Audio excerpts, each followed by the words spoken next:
दर्शक बंधु प्रभु जीशु कृष्ण नाम रे आपण मानक प्रत्येक को प्रेमर नमस्कार। आसतु आम मैंने आज गोटे नुआ टॉपिक नहीं कि आलोचना करवा ता हूँ परमेश्वर कथा कहती किपरि। मो प्रिय भाई और भौणी मैंने आम समस्ते जाचु आमर जड़े परमेश्वर अच्छा अनेक समय आम बुझीपारि न था परमेश्वर किए से कौन करती से कि प्रकार भाव में कथा कहती प्राय आम बुझीपारि न था किंतु आमर जो परमेश्वर आम जहाँ सेवा करुचु जे जीवित परमेश्वर जे कि स्वर्ग पृथ्वी सृष्टि करे से परमेश्वर कथा कहबार परमेश्वर अटंती से कथा कहती जिते से सृष्टि कले समग्र विश्व सृष्टि है से कथा कहवा द्वारा ए समस्त विषय को सृष्टि कले। आम जाचु प्रथम मनीष आदम को से कथा कही जितेबले से पापरे पतित हेले। आमने जाचु परमेश्वर कैन को कथा कहले जितेबले से निज भाई को हत्या कले आ से अब्राहम को कथा कहले ऊर नगर बाछिले जो माने परमेश्वर को जानी ना से मध्यरु परमेश्वर अब्राहम को बाछिले एवं तांको से नगर परित्याग करी से जो देश देखेबे से देश को जीवाई कथा कहले। आम समस्ते जाचु परमेश्वर इस्राएल लोक को उद्धार करने मोसा को कथा कहले पुणी परमेश्वर जियोसों को मध्य कथा कहले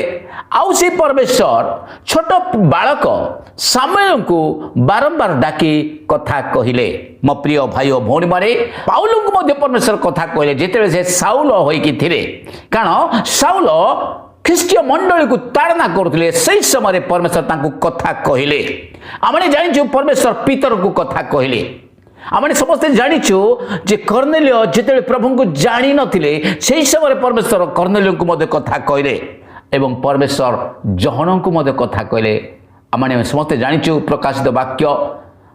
जहाँकि बाइबल शेष पुस्तक से जगह प्रभु जीशु कि प्रकार भाव में जहन को कथा कहते आमने देखि पारुछु किंतु परमेश्वर विभिन्न माध्यम विभिन्न भाग में कथा कहती बोली एब्री पुस्तक 1 अध्याय 1 पदार लिखा जाए अछि। शेष काल रे से निज पुत्र द्वारा मध्य कथा कहउछंती तो परमेश्वर कथा कहबार विभिन्न प्रकार माध्यम रही से माध्यम गुड़िक माने जानिबा नितांत आवश्यक रही। प्रथम माध्यम होउची से आमानकर अंतर रे हृदबोध दियंती जहाँ को कहा जाए इनवार्ड विटनेस। मो प्रिय भाई और भौणी माने आमाने आज ईश्वर संतान बोली आमे जानिलु किमिति कारण आमानक मध्यरे परमेश्वर आत्मा आमानकर आत्मा सहित साक्ष्य प्रदान करती से जिते आमर आत्मा को साक्ष्य प्रदान करते आमाने बुझी पारुछु जे आमानकर जने सृष्टिकर्ता अछंती से होउछंती आमानकर बापा तांको आमे आबा पिता बोली कहि थाउ जहाँ रोमी 8 अध्याय 16 पदर लिखा जाय अछि। आओ पवित्र आत्मा मध्य कथा कहती जितेबले आम माने भूल बाटरे जाई थाउ पाउल जितेबले सुसमाचार प्रचार करुथिले से निज ज्ञान अनुसार केतरा जगह को जीवा पाई चेष्टा करुथिले किंतु पवित्र आत्मा तांको मना करदेले पवित्र आत्मा तांको अनुमति देले नाही केमिति से साक्ष्य माध्यम हृदबोध करैकी तांको से कथा कहले जहाँ 16 अध्याय आमे 6 पदरु 10 पद मध्य आमे देखि पारुछु। ठीक से प्रकार भाव में परमेश्वर कथा कहती शास्त्र माध्यम परमेश्वर आमको ये बाइबल देइछंती जो द्वारा आम ईश्वर को इच्छा को बुझी पारिबा तांकर कहिथिबा कथा गुडी को आमे स्मरण करि पारिबा एवं जानि पारिबा। मो प्रिय भाई और भौणी माने से परमेश्वर आमको बाइबल द्वारा आमको संशोधन करती आमको तालीम दियंती बोली कि जहाँ 2 तिमोथी 3 अध्याय 16 पदरु 17 पदर लिखा जाई अछि। से आमने बाइबल सर्वदा ध्यान करुचु बाइबल ध्यान करने द्वारा परमेश्वर आम को कथा कही थांती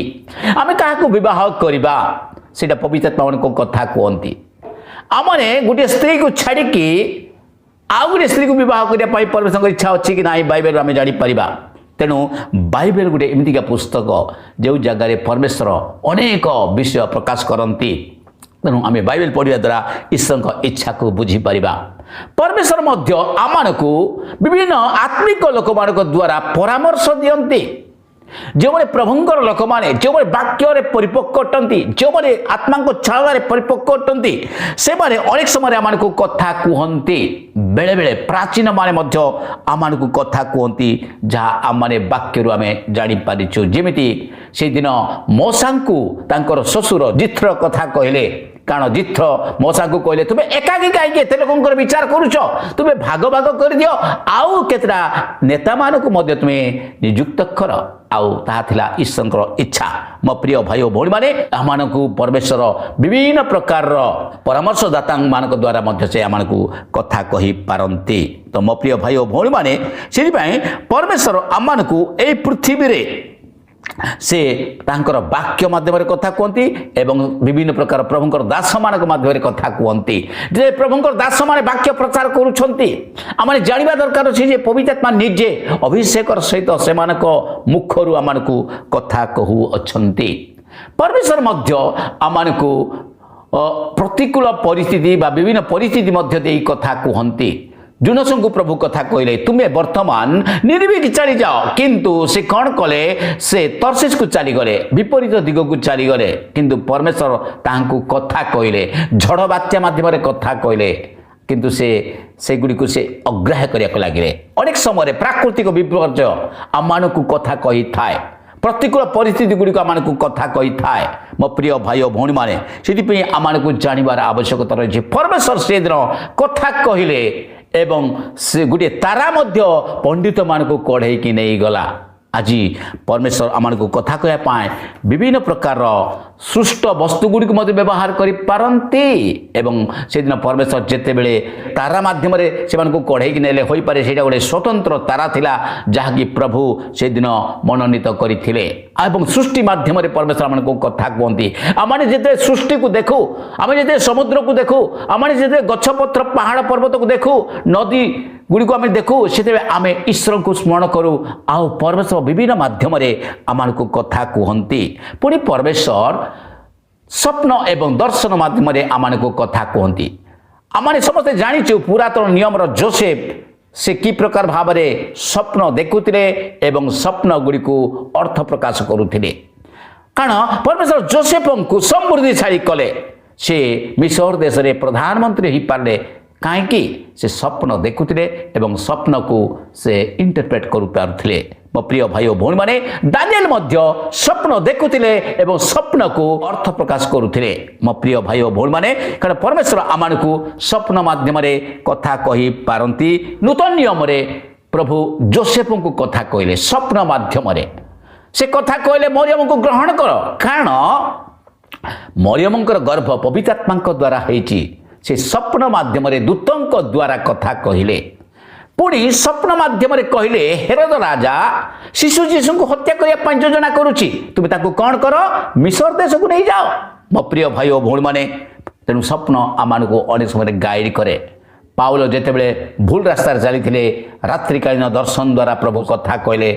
आउ से पाउल पुणी ठीक रास्ता को जाकि से बर्तमान माकिदोनिया जाई पहुँची गले। आज आम जीवन में प्रभु कथा कहते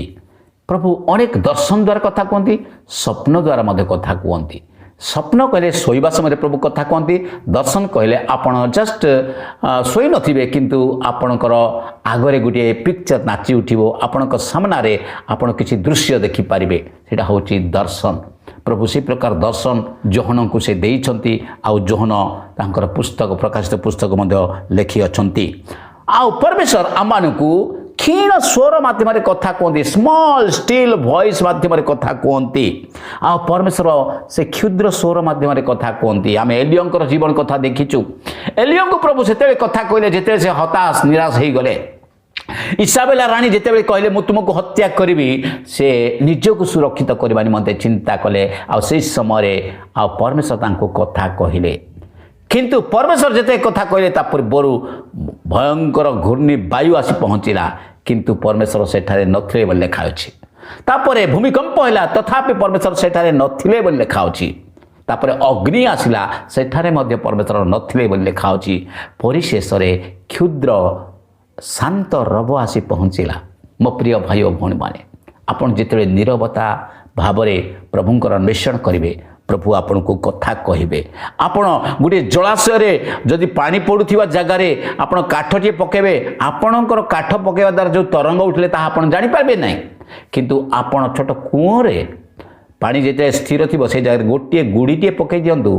पानीर तरंग जीवाटा आपण जानी पारिबे। आज ठीक से प्रकार भाव में आम जिते स्थिर मना हो शांत मनर बसवा से समय परमेश्वर आम को कथा कही था। परमेश्वर मध्य उच्च स्वर कथा कही पारती से दिन परमेश्वर डाकिले क्या साउल को डाकिले साउल साउल तुम्हें कहीं मत ताड़ना करुअछ जहाँ प्रेरित 9 अध्याय में देखिपु। साउल से दिन परमेश्वर सहित कथा कहले से कहले प्रभु आपण किए आ परमेश्वर कहले तुम्हें जहाँ को ताड़ना करुच से ही जीसु आंभे। मो प्रिय भाई और भौणी मारे परमेश्वर कथा कहते सामुएल छोट बालक थिले किंतु एलिजाजकर पुत्र माने अनेक पाप करुथिले से समय परमेश्वर योजना सामुएल थिला आ सामुएल छोट बालक थिले मध्य परमेश्वर तांको डाकिले सामुएल सामुएल आ से दिन ठारू परमेश्वर सामुएल को कथा कहले आ सामुएल जने भविष्य वक्ता हो पारे। मो प्रिय भाई और भौणी माने केवल जे भविष्य वक्ता माने प्रभुंकर रब शुणवे से कथा नुह किंतु प्रत्येक विश्वासी प्रभुंकर रब शुणी पारे कारण वाक्य कहे मोहर मेष मोहर स्वर शुणव मोहर पछे पछे चलो आहरी परमेश्वर जोगाण मध्यम कथा कहती आपण को प्रभु जो आड़ को डाकी आपण को से हताश निराश करेंगे ना कारण परमेश्वर आपणकर आवश्यकता को पूर्ण करेंगे। Where there is guidance there is provision बोली लोक मैंने कथा कहती। मो प्रिय भाई और भौणी माने आज परमेश्वर जोटी को आपन को डाकती परमेश्वर आपन को से जगार आपणकर प्रत्येक विषय को जोगे दे पारिबे। तो आज आम देखिलु प्रभुंकर रब शुणा केते गुरुत्वपूर्ण विषय विशेषकर आम जिते प्रार्थनार सहित रहा परमेश्वर आम को कथा कहती आम जिते विश्वास रहा परमेश्वर आम को कथा कहती एवं आम जिते बड़े पवित्रता को मेंटेन करवा पवित्रतार सहित जीवन यापन करवा एवं धार्मिकता को आम ग्रहण कर से धार्मिकता अनुसार लाइफ कटेवा परमेश्वर आम को कथा कहे एवं आम जिते बड़े परमेश्वर आज्ञार बाध्य हवा से परमेश्वर आम को कथा कहे। तो आज आम देखिलु परमेश्वर विभिन्न भाव में आम को कथा कहती। प्रथम विषय हूँ से आमर अंतर में हृदबोध दियंती आमर आत्मा आमर मनुष्यर आत्मा को से पवित्रात्मा द्वारा साक्ष्य प्रदान करती। आ मो प्रिय भाई और भौणी माने आम जानीपारू गोटे विषय जे प्रभु मते कथा कहू अच्छी और मध्य परमेश्वर आम को धर्मशास्त्र बाइबल माध्यम आम को कथा कहती पद पर्व माध्यम आम को कथा कहती परमेश्वर आम को प्राचीन मान द्वारा परिपक्व लोक मान द्वारा आत्मिक भाव में परिपक्व एवं जो वाक्य परिपक्व अनुभूति रे परिपक्व ए प्रकार लोक मान द्वारा परमेश्वर आम को कथा कही था। परमेश्वर मध्य आम को विभिन्न परिस्थिति माध्यम कथा कही था एवं परमेश्वर आम को स्वप्न एवं दर्शन रे कथा कही था एवं से क्षीण रबरे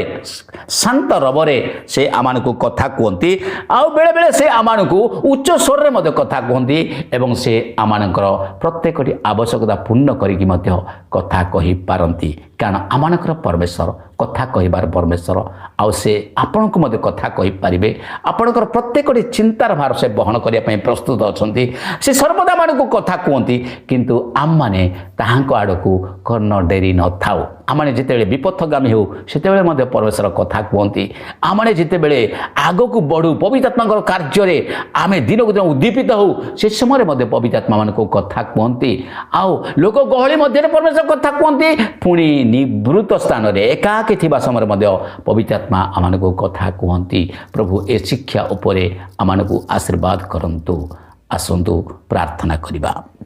स्वर्गीय पिता आमे तुमको धन्यवाद करछु तुम्हें आज आम को कथा कहूच विशेषकर प्रभु तुम्हें विभिन्न भाव में कथा कहूच ये शेष काल में निज पुत्र जीशुख्रीष्ट द्वारा तुम्हें आम को कथा कहीच बाइबल से गुड़ी लेखा अच्छी पुणी बर्तमान मध्य कथा कहूच तुम पवित्रात्मा साहाय्य कारण पवित्रात्मा आम को शिक्षा दियंती पवित्रात्मा आम को गाइड करती पवित्रात्मा आम सकल तत्व नियंती तुम दूत मान द्वारा तुम्हें कथा कही था बोली तुमको धन्यवाद करछु प्रभु तुम्हें स्वप्न माध्यम कथा कही विभिन्न माध्यम कथा कही आम को तुम्हें नियंत्रण करता तुमको धन्यवाद दे प्रभु जीशुଙ୍କ नाम रे प्रार्थना करूछु आमेन।